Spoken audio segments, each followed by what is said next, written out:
أعوذ بالله من الشيطان اللعين الرجيم.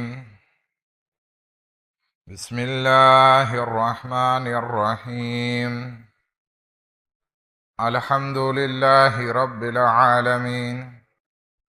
الصلاة والسلام على سيدنا ونبينا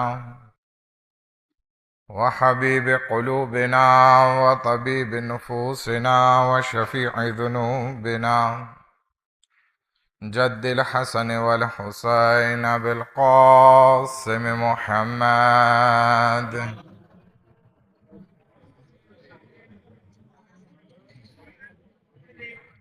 وأهل بيته الطيبين الطاهرين المعصومين المظلومين ولعنة الله على أعدائهم أجمعين. أما بعد، قال الله تبارك وتعالى في كتابه الكريم وقوله الحق. بسم الله الرحمن الرحيم.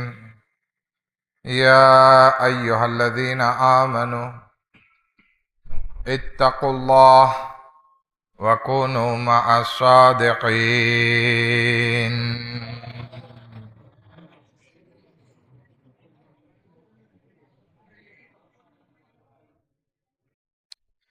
આજે આપણે આપણા 10મા ઇમામે અલી નકી અલૈહિસ્સલાતુ વસ્સલામની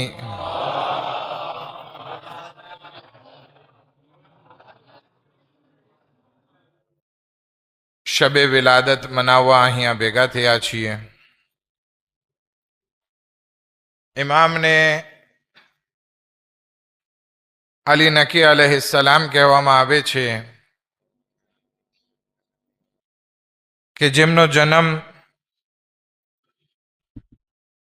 માહે ઝિલહજના બીજા ભાગમાં એટલે કે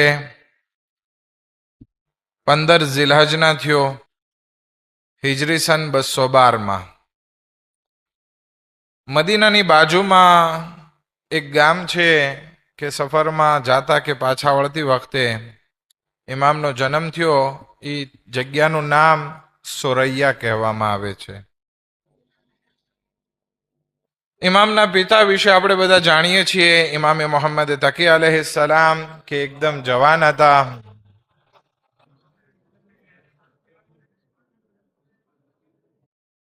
અને એમની માતા એક કનીઝ હતા. લગભગ આપણા છઠ્ઠા ઇમામથી બધાની માતા જે છે એ લગભગ કનીઝ હતા, જેને સમાનાએ મગરીબિયા કહેવામાં આવે છે. બીજા પણ અમુક નામ ઉલ્લેખ કરવામાં આવ્યા છે, સૈયદા વગેરે. અને ઇમામના લકબ બહુ જાજા છે.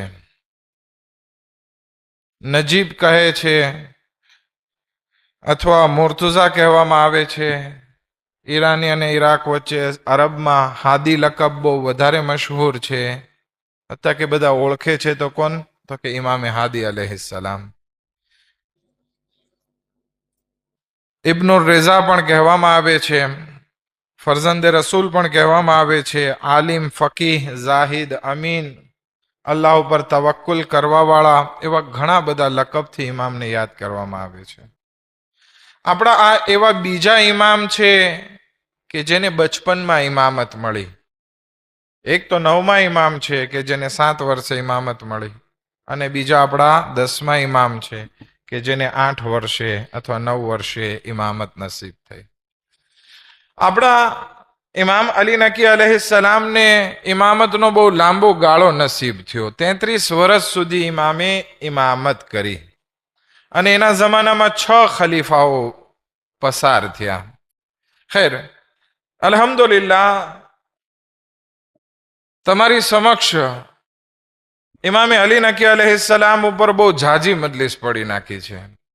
આજે હું એક એક કરીને ગણતરી કરતો હતો, કારણ કે તનામાં ઘણો ઓછો બધાનો વારો આવતો હોય એટલે ઓછો વારો મળતો હોય. પણ અલ્હમ્દુલિલ્લાહ, ઇમામે અલી નકી અલૈહિસ્સલામની વિશે મજલિસ પડવાનો ઘણી વખત મોકો નસીબ થયો. એમાં આ 13મી મજલિસ છે. અને બધી વખતે ઇન્શાલ્લાહ કોશિશ કરી કે કંઈક નવું નવું તમારી સમક્ષ ઇમામની જિંદગીમાંથી પેશ કરું. આજે પણ તમારી સમક્ષ અમુક વસ્તુ લઈને આવ્યો છું કે જે જિંદગી જીવવા માટે બહુ મહત્વતા રાખે છે. અને ખાસ કરીને અગર જો જે હું ઇમામ અલી નકી અલૈહિસ્સલામના જબાનથી જારી થયેલા કલામને આપસમાં જોડીને તમારી સમક્ષ અમુક દર્શ પેશ કરું તો એને આજે હું નામ આપી શકું કે તમારી સમક્ષ આજે હું ઇમામ અલી નકી અલૈહિસ્સલામના 7 દિવીન 7 મોતી તમારી સમક્ષ રજૂ કરીશ કે જેમાં એક એક વસ્તુ અગર જો આપણી જિંદગીમાં એને રાખવા લાગીએ ને તો આપણે પણ અલ્લાહની બારગાહમાં એ મોતીની જેમ થઈ જશું, એટલે કે કિંમતી બની જશું. પરંતુ આ મોતીઓમાંથી એક પણ મોતી નહીં હોય, એક પણ દિવીન કયો ને તમે, પ્યાલ, હા દિવીન પ્યાલ યાદ રહી ગયો એટલે દિવીન યાદ રહી ગયો. એવા મોતીમાંથી અગર જો એક મોતી પણ ઓછું થઈ જાય તો આપણી જિંદગી અધૂરી છે અને આપણે અલ્લાહની બારગાહમાં જાણે ખોડ ખાપણવાળા હોય ને એવું લાગવા લાગશે. અને ખાસ કરીને આજે શાદીનો પણ મોકો છે તો દુલ્હા દુલ્હન પણ સરખી રીતે સાંભળે, કારણ કે અગર જો જિંદગીને કામયાબ કરવી હોય ને તો આ 7 વસ્તુ બહુ જરૂરી છે.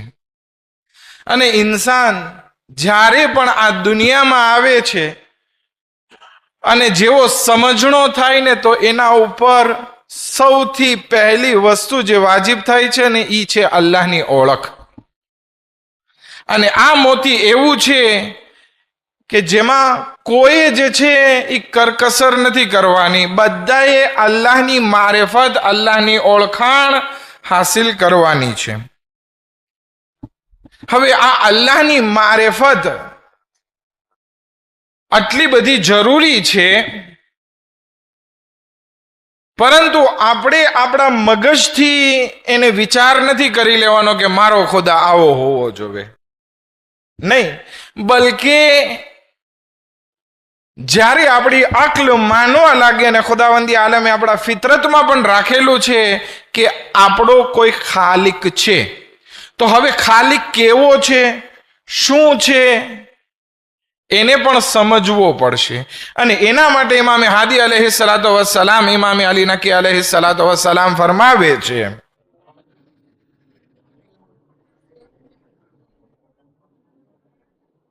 કે આ અલ્લાહને સમજવા માટે આપણે આપણા મગજથી ઉપયોગ નથી કરવાનો, બલકે જે અહેલે બેત અલૈહિમુસ્સલામ અને કુરઆનો રસૂલે ખુદા સલ્લલ્લાહુ અલૈહિ વસલ્લમ દ્વારા આપણને જે બતાવવામાં આવ્યું છે એ પ્રમાણે આપણે અલ્લાહને માનવાનો છે. હવે તમે કહેશો કે એ તો ઉસૂલે ફુરુએ દીન થયું, નમાઝ કેમ પઢવાની આપણે અહેલે બેતને પૂછીએ. નહીં, બલકે ખુદાને કેવો માનવાનો છે એ પણ આપણે અહેલે બેતના દરથી અગર જો જાણકારી મેળવશું ને તો જ આપણને સરખી જાણકારી મળશે. શું કામ? એનું કારણ પણ ઇમામે અલી નકી અલૈહિસ્સલાતુ વસ્સલામ બયાન ફરમાવે છે.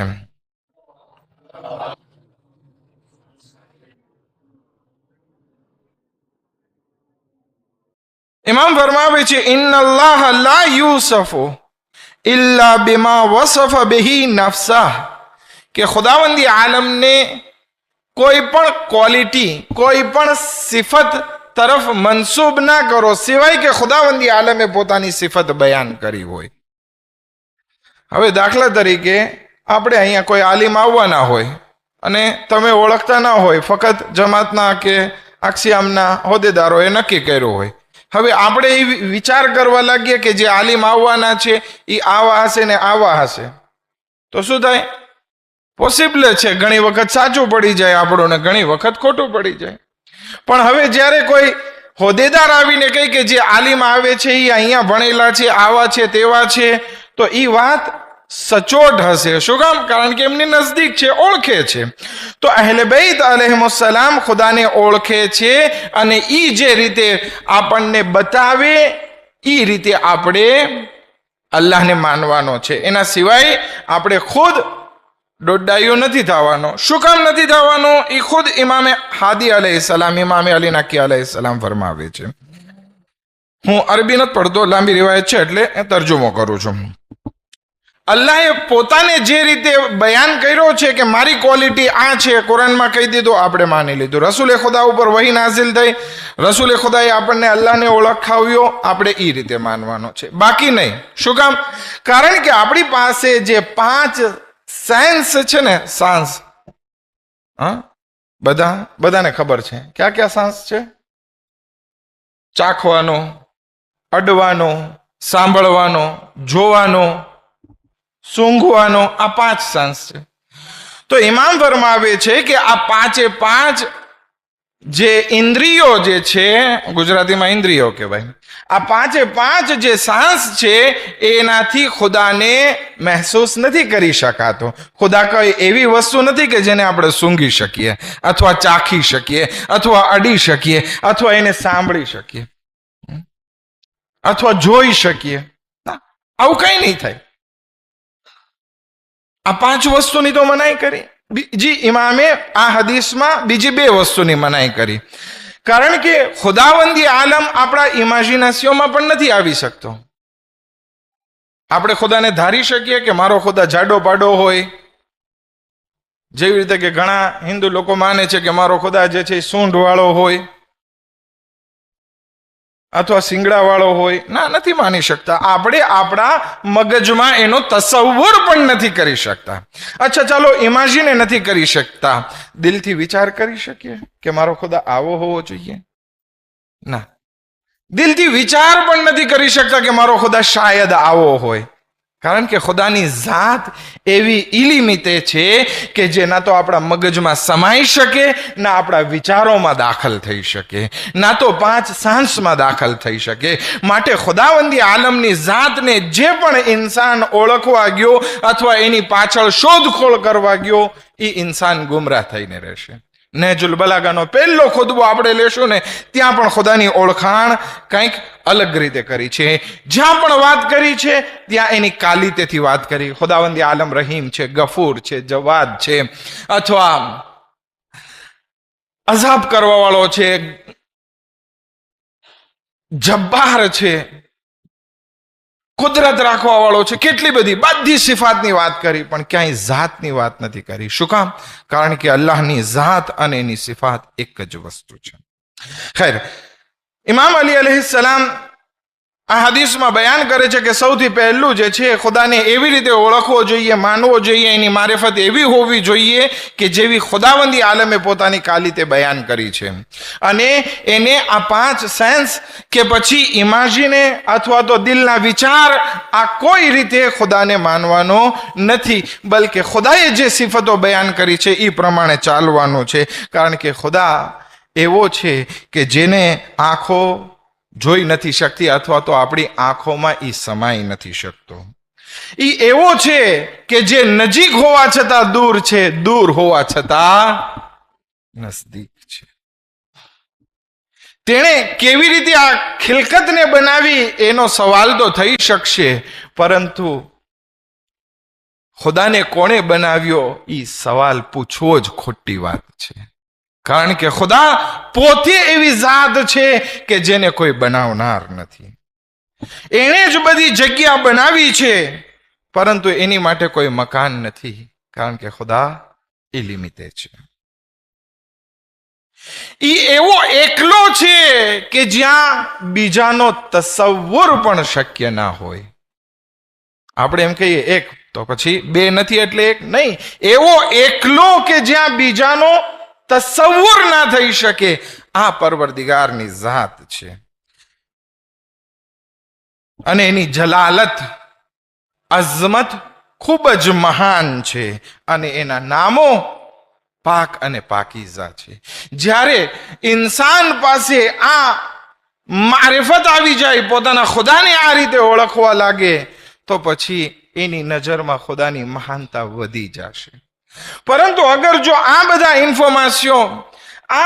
ઇન્ફોર્મેશન જે છે એની પાસે ના હોય અને એ ખુદાને ઓળખતો ના હોય તો પછી એને ખુદા પ્રત્યે લગાવ નહીં આવે. એટલા માટે જ કહેવામાં આવે છે કે સૌથી પહેલી વસ્તુ જે ઇન્સાન માટે જરૂરી છે એ છે ખુદાની મારિફત, ખુદાને ઓળખવો. હવે જ્યારે ખુદાની ઓળખ આવી ગઈ તો પછી બીજું મોતી આગળ આવે છે કે ઇન્સાન માટે સૌથી મોટો દરજ્જો ઇમામે હાદી અલૈહિ સલાતુ વસ્સલામ, ઇમામે અલી નકી અલૈહિ સલામ ફરમાવે છે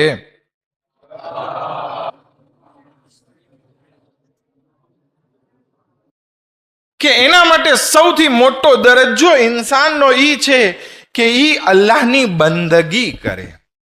આપણે ઘણા લોકો એમ વિચાર કરતા હોય કે હું પતરો બની જાઉં અથવા મને કોઈ ગાદી મળી જાય, હું જે છે દેશનો મિનિસ્ટર બની જાઓ અથવા તો પ્રેસિડા બની જાઓ અથવા તો મારા હાથમાં કંઈક મોટી ખુરશી આવી જાય તો મારો દરજ્જો મોટો કહેવાય. નહીં, આ બધા દરજ્જા ટૂંકા અને નાના છે.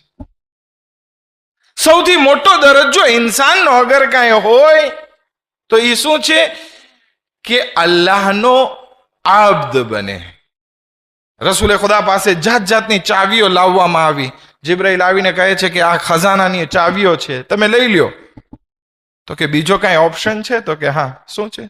તો કે તમે અલ્લાહનો આબ્દ બનવું પસંદ કરો. આ બેમાંથી એક. ખજાના લઈ લ્યો, તમારો દરજ્જો કાંઈ ઓછો નહીં થાય. તો કે મને આ ખજાના નથી જોતા, મારા માટે દરજ્જો એ છે કે હું અલ્લાહનો આબ્દ બનું. એટલા માટે ઘણા નબીઓની અલગ અલગ સિફતો બયાન કરવામાં આવી, પરંતુ જ્યારે રસૂલે ખુદાની સિફત બયાન કરવામાં આવી ત્યારે શું કહે છે કે અમે અમારા બંદાને મેરાજ અતા કરી. અબદિયત જે છે, અલ્લાહની બંદગી કોઈ જેવી તેવી વસ્તુ નથી. ભલે લોકોને ખબર ના હોય તો એ જે છે આ દરજ્જાને નીચો સમજે, પણ આ દરજ્જો સૌથી ઊંચો દરજ્જો છે. એની માટે આપણા 10મા ઇમામ ઇમામે અલી નકી અલૈહિ સલાતુ વસ્સલામ ફરમાવે છે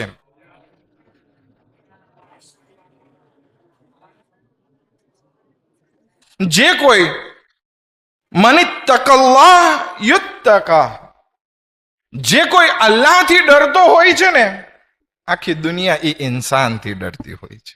એના દિલમાં આ ઇન્સાન પ્રત્યે રોબ હોય છે. શું કામ? કારણ કે એ ખુદાથી ડરે છે. બીજું, વમન અતા અલ્લાહ, જે કોઈ અલ્લાહની ઇતાઅત કરે છે, યુતાઉ, તો આખી કાયનાત એની ઇતાઅત કરવા લાગે છે. અને જે કોઈ ઇન્સાન આ દરજ્જાને પસંદ નથી કરતો, હવે એ તો બધું ધાર્મિક લોકોનું કામ છે. આપણે તો દુનિયા જોવે, દુનિયાના દરજ્જા જોવે. તો કે નહીં, તમે અગર જો આ બંદગીનો મકામ, અબદિયતનો મકામ મૂકી અને બીજો મકામ લેવા માટે આગળ વધ્યા ને તો પછી થશે શું?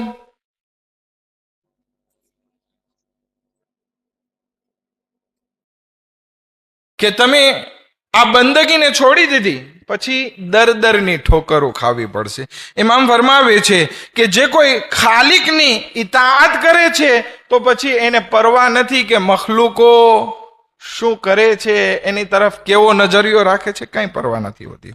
અને જે કોઈ અલ્લાહની ઇતાઅતને મૂકી અને દુનિયા પરસ્તીમાં લાગી જાય તો પછી ઇમામ ફરમાવે છે કે એને યકીન રાખવું જોઈએ કે ઈ લોકોના ગુસ્સાથી મહેફૂઝ નથી રહી શકતો. એક ગમે એટલો મિનિસ્ટર મોટો થઈ જાય ને, દરજ્જો મોટો થઈ જાય ને, પણ એ અગર જો અલ્લાહની બંદગી મૂકી અને દુનિયા પરસ્તીમાં ચાલ્યો ગયો ને તો બધા એની ક્રિટિસાઇઝ પાછળથી કરતા નજર આવશે. પરંતુ જ્યારે એક ઇન્સાન અલ્લાહનો બંદો બની જાય તો પછી એને કાંઈ પરવા નહીં હોય. આપણે મૌલાએ કાયનાત હઝરત અમીર અલ મોમિનીન અલી ઇબ્ન અબી તાલિબ અલૈહિ સલાતુ વસ્સલામની મુનાજાતમાં જોઈએ.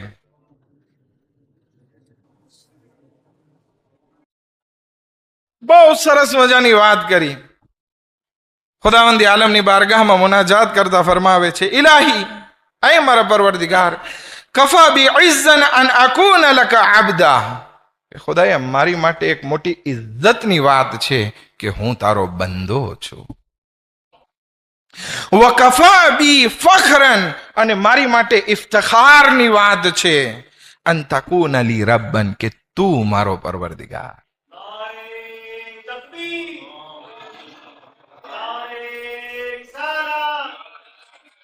ઇલાહી ઇલાહી અંતલી કમા ઓહિબ, ખુદાયા તું એવો છે ને જેવો હું ચાહું છું. ખુદા કેવો છે? આપણી બધી જરૂરિયાતો ક્યાં માંગીએ છીએ આપણે? ખુદા પાસે. ખુદાયા તું એવો છે જેવો હું ચાહું છું, તો ખુદાયા તારા પાસે મારી એક માંગણી છે, ફવાફિકની લેમા તોહિબ, તો ખુદાયા તું મને એવો બનાવી દે જેવો તું મને જોવા ચાહે છે. આ ક્યારે બને? જ્યારે આપણે અબદિયતમાં આવીએ. તો આ બે મોતીની જે વાત કરી, એક તો અલ્લાહની ઓળખાણ આપણી પાસે હોવી જોઈએ. જ્યારે અલ્લાહની ઓળખાણ હોવી જોઈએ તો પછી આપણી જિંદગી અલ્લાહની ઇતાઅત પ્રમાણે, અલ્લાહની બંદગી પ્રમાણે હોવી જોઈએ. ત્રીજા મોતી તરફ આપણે આગળ વધીએ. શું કામ ત્રીજા મોતી તરફ આગળ વધવું પડશે? કારણ કે જ્યારે ઇન્સાન આ બંદગીનો રસ્તો મૂકી દે ને અને આખિરતને ભૂલી જાય, ખુદાને ભૂલી જાય, પછી એ ઇન્સાન આમનમ નથી રહેતો. આપણે સફર કરતા હોય, મોટર લઈને જાતા હોય, યા તો આપણે સીધા રસ્તે આપણી મંજિલ તરફ આગળ વધશું, પણ જેવો આપણે રસ્તો ભૂલ્યા એટલે શું થશું? આડા રસ્તે ચાલશું. એમ નહીં કે ચાલો આપણે ત્યાં સ્ટોપ જ થઈ ગયા, નહીં, સીધો રસ્તો મૂક્યા એટલે આડો રસ્તો મળવાનો જ છે. જેવી અલ્લાહની બંદગી, અલ્લાહની મારિફત, કયામતનો ડર આ મૂકી દીધું એટલે સમજી લઈએ કે આપણે દેતુરને થવા લાગ્યા છીએ. અને એ દેતુરનેમાં શું આવશે? જિંદગીમાં ઘમંડ આવવા લાગશે, જેસવી આવવા લાગશે. માટે ઇમામે હાદી અલૈહિસ્સલામ આ વિશે બહુ સરસ મજાની વાત ફરમાવે છે. જે કોઈ ઇન્સાન મન અમિન મકર અલ્લાહ વ અલીમ અગલેહી, કે જે કોઈ ઇન્સાન અલ્લાહની યોજનાથી, અલ્લાહની પ્લાનિંગથી ગાફિલ થઈ ગયો કે ખુદા શું કરવાનો છે, પકડવાનો છે, અને આખિરતને ભૂલી ગયો, તો શું થશે? તકબ્બરા, તો એ ઇન્સાન ઘમંડ કરવા લાગશે. માટે જરૂરી છે કે આપણે અલ્લાહની મારિફત હાસિલ કરીએ, એની બંદગી કરીએ, અને સાથે સાથે ઘમંડથી બચી જઈએ, જેસવીથી બચી જઈએ. કારણ કે આ ત્રીજું મોતી જિંદગીમાં બહુ ધ્યાન રાખીને ચાલવાનું છે. શૈતાન આટલી બધી ઇબાદત કરી, પરંતુ આખિરતથી ગાફિલ થવાના કારણે શું થઈ ગયો? ગુમરાહ થઈ ગયો, ઘમંડ કરવા લાગ્યો, હું બહેતર છું આદમ કરતા કહેવા લાગ્યો.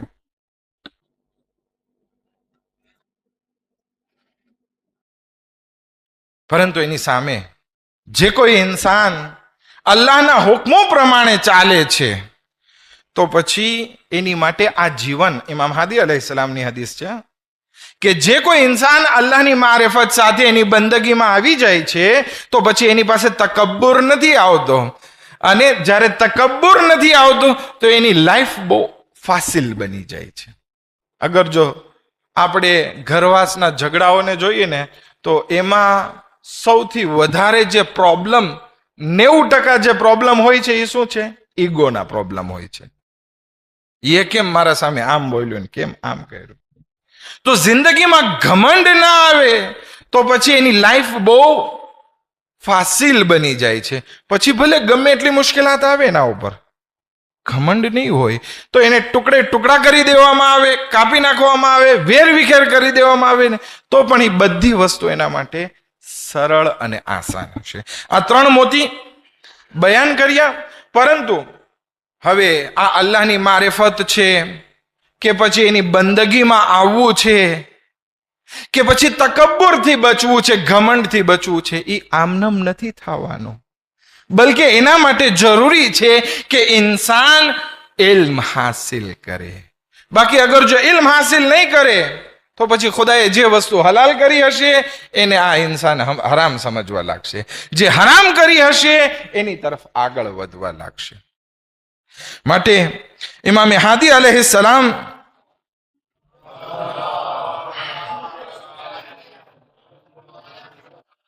આ ખુદા સુધીના, ખુદાના રસ્તા માટે ઇલ્મને બહુ મહત્વનું ગણાવે છે. અને ફરમાવે છે ઇન્નલ આલિમા વલ મુતઅલ્લિમા શરીકાન ફિર રુશ્દ. આલિમ અને ઇલ્મ હાસિલ કરવા વાળા એટલે કે સમાજમાં આલિમનો સાંભળવા વાળા આ બંને પ્રોગ્રેસ તરફ આગળ વધે છે. પરંતુ એક આલિમ અગર જો પોતાનો ઇલ્મ હાસિલ કરવાનું મૂકી દે અથવા તો રિસર્ચ કરવાનું મૂકી દે અથવા તો માણસો સાંભળવાનું મૂકી દે પોતાના આલિમની વાત, એક કાને સાંભળી અને બીજા કાને કાઢી નાખે તો શું થશે? એ કોમની પ્રગતિ અટકી જશે. હવે આપણે સમાજમાં ઘણાને જોઈએ છીએ કે અત્યારે ઇલ્મ ઉપર બહુ જે છે ઓછું મહત્વ રહી ગયું. બસ ઓલી યુટ્યુબના શોર્ટ હોય, ફેસબુકમાં નાની નાની ક્લિપ આવતી હોય, એમાં જોવામાં કલાક 3 કલાક પસાર કરી નાખશે. પણ એક હદીસ ઉપર મનન કરવું અથવા તો એક મજલિસ સાંભળવી, એક હદીસ સાંભળવી, એના ઉપર અત્યારે બહુ ઓછું ધ્યાન છે. તો એનાથી કઈ ઇન્ફોર્મેશન ક્લિપ જોવાથી નહીં વધે, ફક્ત ટાઈમ પાસ થશે. ઇલ્મ અને પ્રોગ્રેસ તો સમાજની ત્યારે થશે જ્યારે એ ઇલ્મ પાછળ આગળ વધતા રહે. ખૈર, આ ચોથું મોતી મેં તમારી સમક્ષ રજૂ કર્યું. પાંચમી વસ્તુ, હવે ઇલ્મ હાસિલ કરવું હોય ને તો એમ નથી કે હું જાત જાતની ચોપડી વાંચી લઉં એટલે થઈ ગયું. અલ ઇલ્મુ નૂરુન યક્ઝિફુલ્લાહ ફી કલ્બિહી મન યશા. ઇલ્મ હાસિલ કરવા જાય ને હોઝામાં તો સૌથી પહેલી હદીસ આ હોય છે. બરાબર છે ને? હિદાયા ખોલો એટલે પહેલી વસ્તુ પ્રસ્તાવનામાં લખેલી હોય કે ઇલ્મ શું છે? નૂર છે. ઇલ્મ એક નૂર છે. ખુદાવંદી આલમ જેના દિલમાં ચાહે ને એને પ્રગટ કરી નાખે. ઘણા ઇન્સાનને આપણે જોઈએ અહીંયા આટલી બધી મજલિસો સાંભળેલી હોય પણ એને કાંઈ યાદ ના હોય અને કંઈ ધ્યાન પણ ના દેતા હોય. બસ સમાજમાં એક રીત રિવાજ છે એ પ્રમાણે આવીને ચાલ્યા જાય. અને ઘણા માણસો એવા હોય છે કે જે એક હદીસ સાંભળી હોય ને તો એનું દિલ નૂરાની બની જાય છે. તો હવે આ દિલમાં નૂર આવે ઇલ્મનું, એના માટે જરૂરી છે કે આપણે દુઆ કરીએ, અલ્લાહની બારગાહમાં દુઆ કરીએ. આ પાંચમું મોતી છે.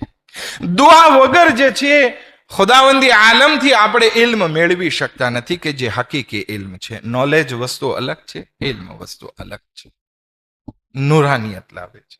અને આ દુઆ કે જેને માટે ઇમામે હાદી અલૈહિસ્સલામે બહુ ભાર મૂક્યો છે અને કીધું છે કે તમે દુઆ માંગો કે જેથી તમને ઇલ્મ નસીબ થાય. અને આ દુઆ તમે ઘરે માંગો, ખુદાવંદી આલમ સાંભળવા વાળો છે. પણ ચાહતા હોય કે તમે તમારી દુઆને જલ્દી કબૂલ કરાવો તો પછી એનો એક રસ્તો એ છે કે ખુદાવંદી આલમ પાસે અમુક ખાસ મુકદ્દસ જગ્યાઓ છે. અગર ત્યાં જઈને દુઆ માંગવામાં આવે ને તો એ દુઆ જલ્દી કબૂલ થાય છે. જેવી રીતે મસ્જિદ અલ્લાહનું ઘર છે, ત્યાં જઈને ખુદા પાસે માંગો, ખુદા કબૂલ કરશે. મક્કામાં જઈને ખાને કાબા પાસે, અરફાતના મેદાનમાં, મિનાના મેદાનમાં, અથવા તો ઇમામે હુસૈન અલૈહિસ્સલામના રોઝા કે જેને હાયર કહેવામાં આવે છે, ગુંબટના નીચે દુઆ માંગો, એ દુઆ જરૂર કબૂલ થાય છે. અને અગર ત્યાં જઈને ખુદાવંદી આલમ પાસે આ દુઆ માંગે, અલ્લાહુમ્મા અરિફની નફસક, ખુદાય તું મને તારી ઓળખાણ નસીબ કર. فإنك إن لم تعرفني نفسك لم أعرف رسولك. ખુદાએ અગર જો તું મને તારી ઓળખાણ ના આપીને તો હું તારા રસૂલને નહીં ઓળખી શકું. અને અગર જો હું તારા રસૂલને ના ઓળખી શક્યો તો પછી તારા હુજ્જત કે આ દુનિયામાં છે એને હું નહીં ઓળખી શકું. અને જ્યારે તારી હુજ્જતને હું ના ઓળખી શક્યો તો પછી હું મારા દીનથી ગુમરાહ બની જઈશ. તો આ પાંચમી વસ્તુ, મુકદ્દસ જગ્યા ઉપર જવાની આદત રાખીએ. ઘણા ઇન્સાન કે હું યુટ્યુબમાં સાંભળી લઈ, નહીં. અહીંયા આવીને મજલિસમાં બેસી અને સાંભળવું તસ્બીહ છે, ઇબાદત છે. મારા પાસે સમય નથી, ન કરું હું રિવાયત પણ પેશ કરત. અને ઇન્શાઅલ્લાહ મોહરમના આશરામાં મૌઝુમાં લીધું છે, પહેલી મોહરમની મજલિસ સાંભળજો કે જેમાં ખાસ વાત કરી છે કે અહીંયા બધા ભેગા થઈને અગર જો મજલિસ સાંભળે છે ને એ ઇબાદતનો સવાબ રાખે છે. ઇન્શાઅલ્લાહ પછી વાત કરશું. છઠ્ઠી વસ્તુ, હવે આ જે દુઆ કરી છે કે ખાલી ઇલ્મ માટે તો દુઆ નહીં કરીએ ને, બલકે આપણે બધી વસ્તુ માટે દુઆ કરશું, પછી એમાં સબ્ર પણ રાખવાની છે. આ એક એવો કોન્ટેક્ટ છે અલ્લાહ સાથે કે જેનાથી મુશ્કેલાતો સરળ અને આસાન બની જાય છે. એમ નથી કે મુશ્કેલાતો દુનિયાથી દૂર થઈ જાય છે, મુશ્કેલાતો આસાન બની જાય છે. ખુદા જોઈ રહ્યો છે, એ એક મોટી ઢારસ મળે છે. ખુદાવંદી આલમ મને આ સબ્રનો અજર આપશે, એ મોટી ઢારસ છે. તો આ જે છે મુશ્કેલાતના સમય આવતા જતા રહેશે, એમાં ધ્યાન રાખવાનું છે કે પછી આપણા ઉપર કઈ મુશ્કેલાત આવી તો પછી ઓલાના હિસાબે આવી અને ફલાણાએ કરાવી નાખ્યું, એ બધું મૂકી દઈએ. ઘણી વખત આપણે આપણા અમલના કારણે આ મુશ્કેલાતો આવે છે, તો એ ખાસ ધ્યાન રાખવું જોઈએ. અને ઇમામે અલી નકી અલૈહિસ્સલામ પણ એ પોતાના એક સાથીને કહે છે, એ આવીને કહે છે કે મૌલા આજનો દિવસ બહુ ખરાબ છે, મારું એટલું નુકસાન થયું ને એટલું નુકસાન. ઇમામ કહે છે કે તે ધ્યાન નહીં રાખ્યું હોય ધંધામાં એટલે નુકસાન થયું, એમાં દિવસનો શું વાંક? દિવસ ઉપર શું કામ તોહમત નાખે છે? આપણે પણ એવું જ છે કે ભાઈ મેં તારા સાથે લગ્ન કર્યા ને ત્યારથી મારી જિંદગીમાં મુસીબતો આવી. શું છે? મારા ઘરમાં દીકરો જ્યારથી આવ્યો ને ત્યારથી આ પ્રોબ્લેમ આવવાના શરૂ થઈ ગયા. શું કામ એવી બધી વાતો? પોતાના પ્રોબ્લેમ એનું કારણ કઈ દલીલ વગર આપણે બીજા ઉપર નાખીએ, સેપા નોર્મલ. ઇમામ હાદી અલૈહિસ્સલામ મનાઈ કરે છે. અને આખરી અને સાતમી વસ્તુ જે આપણા માટે બહુ જરૂરી છે અને દુઆ કરું, એ છે સંબંધોને સાચવી રાખવા. જનાબે લુકમાને હકીમ પોતાના દીકરાને કહે છે, આય મારા દીકરા યાદ રાખી લે, દુશ્મનો એક પણ હશે ને તો એ વધારે છે, અને દોસ્તો 1000 પણ છે ને તો એ પણ ઓછા છે. હવે દોસ્તો અને દુશ્મનથી મુરાદ શું છે? આપણે હળી મળીને રહીએ, બને ત્યાં સુધી ટસલ ના થાય, ટસલ થઈ ગઈ હોય તો ભૂલવાની કોશિશ કરીએ, માફ કરવાની વૃત્તિ રાખીએ, માફી માંગવાની કાળજી રાખીએ. આ બધી વસ્તુ થકી આ સમાજમાં એક્યતા આવશે, સંબંધમાં સુધારો આવશે. જ્યારે આ 7 મોતીને આપણે આપણી જિંદગીમાં ઉતારી નાખશું ને, આ બધી હદીસો ઇમામે હાદી અલૈહિસ્સલામથી વધારે પડતી હતી કે ઇન્શાઅલ્લાહ જિંદગીમાં આગળ જો ઉતારી લીધી ને તો આપણું જીવન એક બહેતરીન જીવન બની શકે છે. અલ્લાહની બારગાહમાં દુઆ કરી કે ખુદાવંદી આલમ આપણને તૌફીક આપે કે આપણે આ 7 વસ્તુ પર અમલ કરી શકીએ. વ આખિર દાવાના અનિલ હમ્દુલિલ્લાહ.